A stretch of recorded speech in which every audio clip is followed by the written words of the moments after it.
혹시 여러분은 아침에 눈을 뜨면서 오늘도 정말 행복한 하루가 될 거야 라고 자신있게 말할 수 있으신가요? 솔직히 대부분의 사람들은 그렇지 못할 겁니다. 우리는 모두 행복을 원하지만 정작 그 행복이 무엇인지 어디에 있는지조차 제대로 모른 채 살아가고 있으니까요. 지구상에 존재하는 모든 생명체들, 사람은 물론이고 동물들까지도 각자 나름의 방식으로 더 나은 삶을 추구하고 있습니다. 그런데 정말 흥미로운 사실은 이렇게 모두가 행복을 갈구하면서도 실제로는 만족스러운 삶을 살고 있는 사람이 극소수라는 점이죠.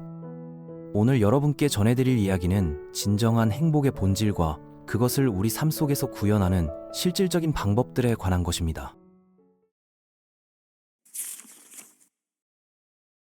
만약 제가 지금 여러분에게 삶에서 진정으로 행복하고 싶으십니까? 라고 질문을 던진다면 뭐라고 답하시겠어요? 아마 주저없이 당연하죠? 라고 대답하실 겁니다. 우리 내면 깊숙한 곳에서는 고요하고 평온한 상태를 간절히 원하고 있고 그런 충만한 느낌이 가득한 인생을 살아가고 싶어 하죠. 이런 대답은 비단 인간에게만 해당되는 게 아니라 지구상의 모든 생명체가 공유하는 본능적 욕구이기도 합니다. 작은 벌레 한 마리도 위험을 피해 안전한 곳을 찾아가고 식물들도 햇빛이 잘 드는 방향으로 줄기를 뻗어나가잖아요. 심리학자들은 이 우주에 존재하는 모든 생명체가 행복을 바라며 그것을 향해 끊임없이 움직인다고 말합니다. 우리의 일상을 가만히 관찰해보면 사실 우리는 행복을 찾아 헤매는 끝없는 순례자와 같다는 걸 알게 됩니다. 눈을 뜨는 순간부터 잠자리에 들 때까지 우리가 내리는 모든 결정과 취하는 모든 행동의 밑바탕에는 더 좋은 기분을 느끼고 싶다는 욕구가 깔려 있거든요. 새로 나온 스마트폰을 구매하는 것도, 유명한 맛집을 찾아가는 것도, 친한 친구들과 약속을 잡는 것도 결국은 행복해지기 위한 우리의 노력들이죠. 그런데 여기서 우리가 반드시 짚고 넘어가야 할 핵심적인 질문이 하나 있습니다. 이렇게 열심히 행복을 추구하고 있는데도 불구하고 왜 우리는 여전히 진정한 만족감을 얻지 못하는 걸까요? 어째서 우리는 끊임없이 무언가 허전함을 느끼고 더 많은 걸 갈망하게 되는 걸까요? 좋은 회사에 취직하면 더 높은 직급을 원하게 되고 좋은 아파트에 입주하면 더 넓은 평수를 꿈꾸게 됩니다. 멋진 사람을 만나 연애를 시작해도 언젠가는 더 이상적인 상대가 있지 않을까 하는 생각이 들기도 하고요. 이렇게 채워지지 않는 갈망의 연속 속에서 우리는 과연 벗어날 수 있는 걸까요? 심리학자들은 이런 현상에 대해 명쾌한 해답을 제시합니다. 우리가 행복을 발견하지 못하는 근본적인 이유는 엉뚱한 장소에서 그것을 찾고 있기 때문이라는 거죠. 비유하자면 북쪽 하늘에 떠 있는 별을 남쪽 땅을 뒤지며 찾고 있는 격이라고 할 수 있습니다. 행복이 애초에 존재하지 않는 곳에서 필사적으로 그것을 탐색하고 있다는 겁니다. 대다수 사람들이 바깥 세상에서 손으로 만질 수 있는 물건들에서 행복을 발견하려고 애쓰고 있죠. 더 빠른 자동차, 더 고급스러운 시계, 더 화려한 휴가지에서 진짜 만족감을 얻을 수 있을 거라 믿습니다. 물론 이런 것들이 우리에게 기쁨을 주는 건 부정할 수 없는 사실입니다. 최신형 노트북을 개봉할 때의 두근거림, 고급 레스토랑에서 코스 요리를 맛볼 때의 즐거움, 좋아하는 아티스트의 공연장에서 느끼는 흥분 같은 것들이죠. 하지만 여기서 우리가 반드시 구별해야 할 중요한 개념이 있습니다. 기쁨과 행복은 근본적으로 다른 차원의 감정이라는 사실이죠. 기쁨이라는 건 마치 풍선처럼 순간적으로 부풀었다가 얼마 지나지 않아 시들어버리는 일시적인 감각입니다. 반면에 진짜 행복이라는 건 깊은 샘물처럼 오랜 시간 동안 마르지 않고 흘러나오며 주변 환경의 변화에도 쉽게 흔들리지 않는 내면의 고요한 상태를 의미합니다. 구체적인 사례로 설명을 해보겠습니다. 여러분이 오랫동안 갖고 싶어 했던 명품 핸드백을 드디어 구매했다고 상상해보세요. 처음 며칠 동안은 거울 앞에서 이리저리 매보며 사진도 찍고 주변 사람들에게 자랑도 하면서 정말 기분이 좋을 겁니다. 그런데 한 달 정도 지나면 어떻게 될까요? 그 가방은 이제 일상의 평범한 일부가 되어버려서 더 이상 특별한 감정을 불러일으키지 못합니다. 오히려 더 새로운 디자인의 가방이 출시되면 또다시 그걸 갖고 싶어지게 되죠. 이게 바로 외부적 기쁨이 가진 특성입니다. 순간적이고 익숙해지면 효과가 사라지며 계속해서 더 강한 자극을 요구하게 만들죠. 신경과학자들은 이런 방식으로 행복을 조각할수록 결국에는 더 큰 허무함과 불만족감을 겪게 된다고 경고합니다. 마치 사막 한가운데서 신기로를 향해 달려가는 것과 비슷하다고 표현하죠. 가까이 다가갈수록 그것이 허상이었다는 걸 깨닫게 되고 결국 더 심한 갈증만 느끼게 된다는 겁니다. 그렇다면 우리는 영원히 행복을 찾을 수 없는 숙명을 타고난 걸까요? 평생을 이런 추구와 실망의 반복 속에서 보내야만 하는 걸까요? 다행스럽게도 많은 연구자들은 이런 질문에 대해서도 긍정적인 답변을 내놓습니다. 인생에서 참된 행복을 발견하는 것은 충분히 가능하다고 말이죠. 다만 그 방법이 우리가 지금까지 시도해왔던 것들과는 완전히 다른 접근이 필요하다는 점입니다. 행복은 밖에서 안으로 들어오는 게 아니라 안에서 밖으로 흘러나가는 것이라고 합니다. 즉, 우리 마음의 상태가 변화하면 동일한 상황 속에서도 전혀 다른 감정을 경험할 수 있다는 의미입니다. 이것을 제대로 이해하기 위해 긍정심리학의 연구 결과들을 살펴보도록 하겠습니다. 연구자들은 마음의 상태가 깨끗하고 건강할 때 우리는 같은 환경에서도 훨씬 더 큰 만족감과 기쁨을 느낀다는 점을 발견했습니다. 이 연구의 핵심은 우리가 느끼는 행복과 고통이 외부 상황보다는 우리 마음의 상태에 훨씬 더 크게 영향을 받는다는 것입니다. 한번 생각해 보세요. 똑같이 비가 내리는 날씨라고 해도 어떤 사람은 에휴 정말 짜증나네. 빨래도 못 말리고 나가기도 귀찮아 라고 불평하는 반면 다른 사람은 와, 공기가 정말 상쾌해지겠다. 식물들도 기뻐할 거야 라고 좋아합니다. 비라는 현상 자체는 동일하지만 그것을 바라보는 마음의 상태가 다르기 때문에 완전히 다른 감정을 경험하게 되는 거죠. 이것이 바로 연구자들이 말하는 마음의 건강함이 만들어내는 차이라고 할 수 있습니다. 그렇다면 구체적으로 어떻게 하면 마음의 건강함을 길러낼 수 있을까요? 어떤 실천을 통해 진정한 행복에 다가갈 수 있을까요? 심리학과 뇌과학의 연구를 기반으로 일상생활에서 실제로 적용 가능한 몇 가지 방법들을 소개해드리려고 합니다. 이런 방법들은 수십 년간 수많은 연구를 통해 그 효과가 과학적으로 증명되고 있습니다. 가장 기본적이면서도 핵심적인 것은 인생의 현실을 있는 그대로 받아들이는 것입니다. 우리가 살아가는 인생이라는 게 놀이공원의 롤러코스터와 정말 비슷합니다. 올라갔다가 내려가고 빨라졌다가 느려지고 스릴 넘치는 구간도 있고 평온한 구간도 있죠. 좋은 날들과 힘든 날들이 계속해서 교차하는 것이 바로 삶의 자연스러운 모습이라는 겁니다.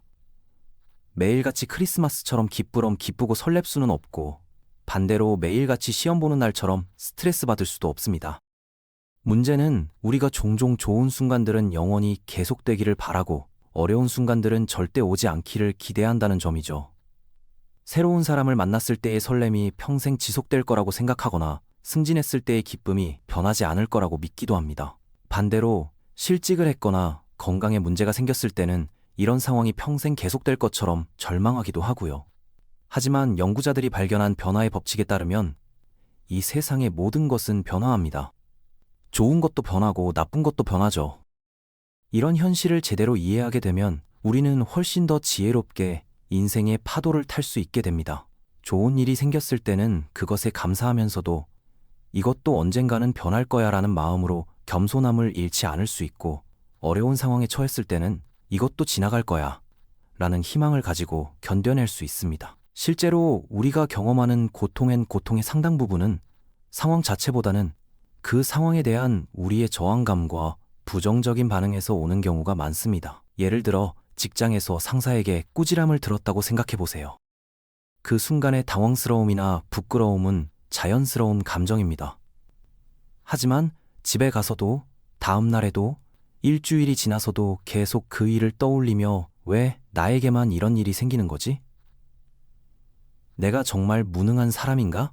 같은 생각을 반복한다면 그것은 상황 자체가 주는 고통이 아니라 우리 마음이 만들어내는 추가적인 고통입니다. 현실을 받아들인다는 것은 이런 불필요한 고통을 줄이는 첫 번째 단계라고 할 수 있습니다. 더 구체적으로 말하면 어려운 상황이 닥쳤을 때 우리에게는 두 가지 선택이 있습니다. 첫 번째는 그 상황이 주는 고통과 불편함에만 집중하면서 피해자 의식에 빠지는 것이고, 두 번째는 이 경험을 통해 무엇을 배울 수 있을지, 어떻게 성장할 수 있을지에 초점을 맞추는 것입니다. 같은 상황이라도 어떤 관점으로 바라보느냐에 따라 그것이 우리를 무너뜨리는 독이 될 수도 있고 더 강하게 만드는 약이 될 수도 있다는 거죠. 이런 선택에 힘을 갖는 것이 바로 현실 수용의 진정한 의미입니다. 또한 현실을 받아들인다는 것은 다른 사람들에 대해서도 적용됩니다. 우리 주변의 사람들, 가족, 친구, 동료, 심지어 모르는 사람들까지 애은 모두 각자의 성격과 가치관, 그리고 상황을 가지고 있습니다. 우리가 아무리 원한다고 해서 그들이 우리가 기대하는 대로 행동해주지는 않죠. 남편이 더 세심했으면 좋겠고, 아이들이 더 말을 잘 들었으면 좋겠고, 상사가 더 일회심이 많았으면 좋겠지만 그들도 불완전한 인간이고 각자의 한계와 어려움을 가지고 있습니다. 이런 현실을 인정하게 되면 다른 사람들의 반응이나 행동에 일일이 상처받거나 화내지 않게 됩니다. 아, 저 사람은 원래 그런 성격이구나. 지금 저분도 힘든 상황이 있나 보네. 하는 식으로 이해하려고 노력하게 되죠. 이것이 바로 성숙한 사람들이 어떤 상황에서도 평정심을 잃지 않는 비결 중 하나입니다.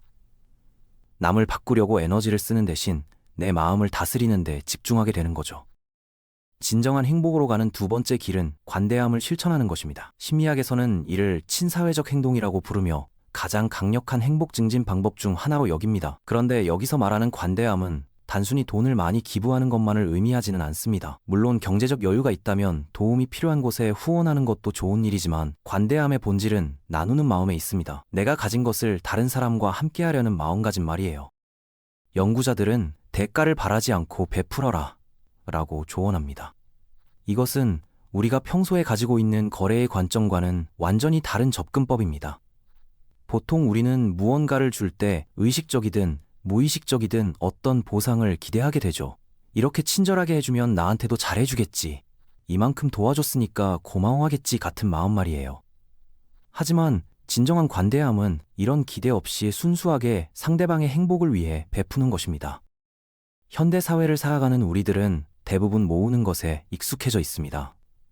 더 많은 돈을 벌어서 저축하고, 더 좋은 물건들을 사서 소유하고, 더 많은 정보와 경험을 쌓아서 내 것으로 만들려고 합니다.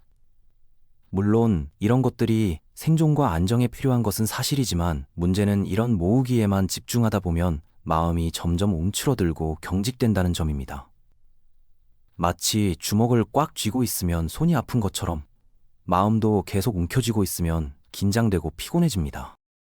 반면 관대함을 실천하는 것은 마음에 주먹을 펴는 것과 같습니다. 내가 가진 것을 나누면서 오히려 더 큰 풍요로움을 경험하게 되는 거죠.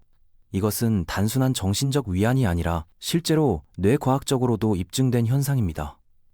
다른 사람을 도울 때 우리 뇌에서는 도파민과 세로토닌 같은 행복 호르몬이 분비되며 이는 자신을 위해 무언가를 얻을 때보다도 더 강하고 지속적인 만족감을 줍니다. 구체적인 예를 들어보겠습니다. 길에서 배고파하는 노숙자를 만났을 때 따뜻한 음식을 사서 건네준다고 생각해보세요.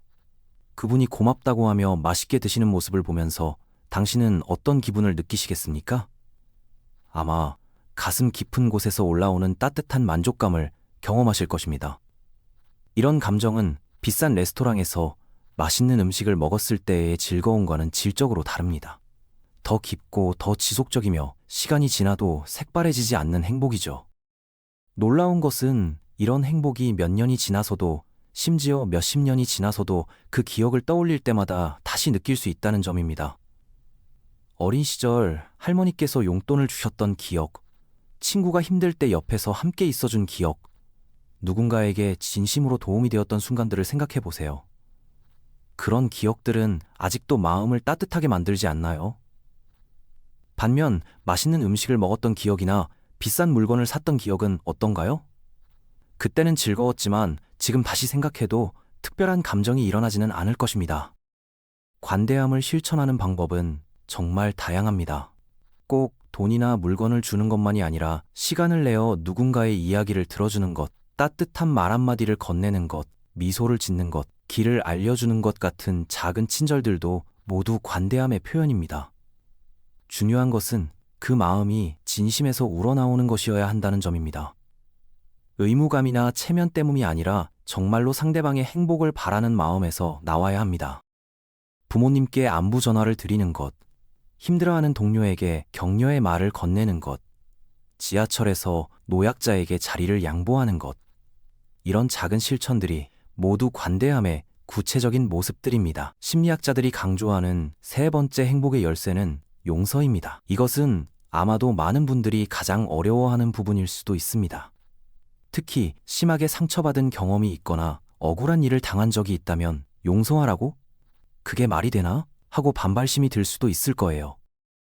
하지만 여기서 중요한 것은 용서가 무엇인지에 대한 정확한 이해입니다. 용서한다는 것은 상대방이 저지른 잘못을 괜찮다, 문제없다고 말하는 것이 아닙니다. 잘못을 잘못이 아니라고 하거나 상처를 상처가 아니라고 부정하는 것도 아니죠. 진정한 용서는 그 상처와 분노가 계속해서 내 마음을 지배하도록 두지 않겠다는 선택입니다. 다른 사람이 저질러 놓은 일 때문에 내가 계속 고통받지 않겠다는 결정이라고 할 수 있어요. 어떤 면에서 보면 용서는 상대방을 위한 것이 아니라 완전히 나를 위한 것입니다. 독을 마시면서 상대방이 죽기를 바라는 것처럼 어리석은 일은 없거든요. 분노와 원한을 품고 있으면 그 독으로 인해 상처받는 것은 결국 나 자신입니다. 용서의 대상에는 다른 사람뿐만 아니라 나 자신도 포함됩니다. 오히려 자기 자신을 용서하는 것이 더 어려운 경우가 많죠. 과거에 저질렀던 실수들, 잘못된 선택들, 후회되는 행동들을 떠올리며 스스로를 괴롭히는 사람들이 정말 많습니다. 그때 왜 그런 바보 같은 일을 했을까? 좀 더 신중했다면 이런 일은 없었을 텐데. 내가 너무 무능해서 이런 결과가 나온 거야 하면서 자기 자신에게 가장 가혹한 비판자가 되어버리는 거죠. 하지만 생각해보세요. 이 세상에 완벽한 사람이 있을까요? 실수하지 않고 살아온 사람이 있을까요? 모든 상황에서 항상 최선의 선택만 해온 사람이 있을까요? 당연히 그런 사람은 없습니다. 실수와 시행착오는 인간으로서 성장해가는 자연스러운 과정입니다. 아이가 걸음마를 배울 때 몇 번씩 넘어지는 것을 보고 이 아이는 왜 이렇게 못하나 라고 비난하지 않는 것처럼 우리 자신의 과거 실수들도 그때의 내가 할 수 있는 최선이었다고 이해하려고 노력해야 합니다. 물론 과거의 잘못을 인정하고 반성하는 것은 필요합니다. 하지만 그것이 자기 비하와 자책으로 이어져서는 안 되죠. 건전한 반성은 내가 뭘 잘못했는지 알겠으니 앞으로는 더 나은 선택을 하자는 방향으로 향하지만 자책은 난 정말 쓸모없는 인간이야 라는 식으로 자존감을 깎아내립니다. 전자는 성장으로 이어지지만 후자는 더 큰 상처와 위축으로 이어질 뿐입니다. 자신을 용서한다는 것은 과거의 나를 이해하고 받아들이면서 동시에 더 나은 미래를 만들어갈 가능성을 스스로에게 주는 것입니다. 우리 모두에게는 새롭게 시작할 수 있는 능력이 있습니다. 어제까지의 내가 어떤 사람이었든 오늘부터는 다른 선택을 할 수 있고 다른 사람이 될 수 있어요. 이런 가능성을 믿고 스스로에게 기회를 주는 것, 그것이 바로 자기 용서의 핵심입니다. 용서를 실천하는 것이 쉽지 않다는 것은 많은 전문가들도 인정하는 부분입니다. 그래서 단번에 완전한 용서에 도달하려고 하지 말고 조금씩 단계적으로 접근하라고 조언하죠. 처음에는 언젠가는 용서할 수 있을 거야 라는 마음을 갖는 것부터 시작해서 점차 그 사람도 나름의 이유가 있었을 거야 라는 이해로, 마지막에는 이 경험을 통해 내가 더 성숙해졌어 라는 감사의 마음까지 갈 수 있다면 그것으로 충분합니다. 용서는 하루아침에 이루어지는 것이 아니라 마음의 연습이 필요한 과정입니다. 상처받은 마음을 위로하고 분노를 차츰 내려놓으면서 결국에는 그 경험이 나를 더 깊이 있는 사람으로 만들어준 소중한 배움이었다고 받아들일 수 있게 되는 것이죠. 지금까지 말씀드린 현실 수용, 관대함, 용서는 모두 일상생활에서 실천할 수 있는 구체적인 방법들입니다. 이런 방법들을 꾸준히 실천하다 보면 우리는 점점 더 깊은 내면의 평화를 경험하게 됩니다. 심리학자들은 이런 상태를 심리적 웰빙 또는 진정한 행복이라고 부릅니다. 이것은 외부 자극에 의존하지 않고도 느낄 수 있는 깊은 만족감과 평온함을 의미하죠. 이런 상태에 도달하는 것은 하루아침에 이루어지는 일이 아니지만 그 방향으로 나아가는 것 자체가 우리 삶에 큰 의미를 줍니다. 마치 높은 산을 오르는 등반가처럼 정상에 도달하는 것도 중요하지만 그 과정에서 보게 되는 풍경들, 느끼게 되는 성취감들도 충분히 가치 있는 경험이거든요. 더 나은 마음 상태를 향한 여정에서도 마찬가지로 완전한 평화에 이르지 못하더라도 그 길을 걸어가는 과정에서 점점 더 깊은 평온함과 행복을 경험할 수 있습니다. 이런 실천 방법들을 따라 살아가는 것은 특별한 배경 지식이나 신념을 가져야만 가능한 일이 아닙니다. 이는 인간이라면 누구나 실천할 수 있는 보편적인 지폐이자 삶의 방법론입니다. 매일 조금씩이라도 현실을 받아들이는 연습을 하고 다른 사람들에게 친절을 베풀며 과거의 상처를 용서해 나가는 과정에서 우리는 점차 내면의 평화를 경험하게 될 것입니다. 행복은 어떤 조건이 충족되었을 때만 경험할 수 있는 것이 아니라 바로 지금 이 순간에도 선택할 수 있는 마음의 상태라는 것을 기억하세요. 외부 환경이 완벽하지 않아도, 모든 문제가 해결되지 않았어도 우리는 지금 여기서 감사하고 평화로운 마음을 가질 수 있습니다. 결국 진정한 행복은 어디 멀리 숨어 있는 것이 아니라 바로 우리 마음속에 있습니다. 외부에서 무언가를 얻어서 채워야 하는 것이 아니라 이미 우리 안에 있는 평화로운 본성을 발견하고 개발하는 것이죠. 이런 관점에서 보면 행복해지는 것은 목적지가 아니라 여행 방식의 문제입니다. 어떤 상황에서도 평정심을 유지하고 다른 사람들에게 친절하며 자신과 타인을 용서할 수 있는 마음을 기르는 것, 그것이 바로 행복으로 가는 길이자 행복 그 자체인 셈입니다. 많은 연구들이 보여주듯이 행복은 우리가 가진 것의 양이 아니라 우리가 느끼는 감사의 깊이에서 비롯됩니다. 오늘 하루 작은 것 하나라도 감사하는 마음으로 시작해보세요. 그리고 누군가에게 작은 친절이라도 베풀어 보세요. 과거의 어떤 상처 하나를 조금이라도 내려놓아 보세요. 이런 작은 실천들이 모여서 결국 우리 삶을 근본적으로 변화시킵니다. 행복은 언젠가 도달해야 할 먼 목표가 아니라 지금 이 순간 우리가 선택할 수 있는 삶의 태도입니다. 여러분 모두가 이런 지혜를 통해 진정으로 만족스럽고 의미 있는 삶을 살아가시길 진심으로 바랍니다.